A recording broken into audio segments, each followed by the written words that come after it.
একবার মক্কার মসজিদে নামাজ পড়লে 1,00,000 নামাজের সওয়াব, মদিনার মসজিদে নামাজ পড়বেন 1,000 নামাজের সওয়াব, ফিলিস্তিনের মসজিদে নামাজ পড়বেন 500 নামাজের সওয়াব পাবেন অন্যান্য মসজিদের তুলনায়। কে মান দিয়েছেন? মহান আল্লাহ রব্বুল আলামিন। মাসের মধ্যে সব থেকে শ্রেষ্ঠতম মাস হিসাবে আল্লাহ রব্বুল আলামিন গণ্য করেছেন কোন মাসকে?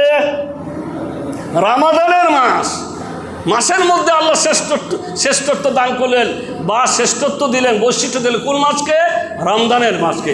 রমজানের মাসের মধ্যে আবার শেষ দশককে আল্লাহ রব্বুল আলামিন বৈশিষ্ট্য দিলেন অন্যান্য দিনের তুলনায়। রমজান মাসের শেষ দশক, শুধু লাইলাতুল কাদার না, আমাদের আছে 21, 23, 25, 27 আর 29, বাস হয়ে গেল আমাদের লাইলাতুল কাদার।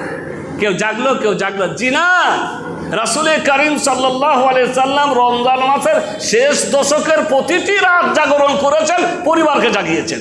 প্রতিটি রাত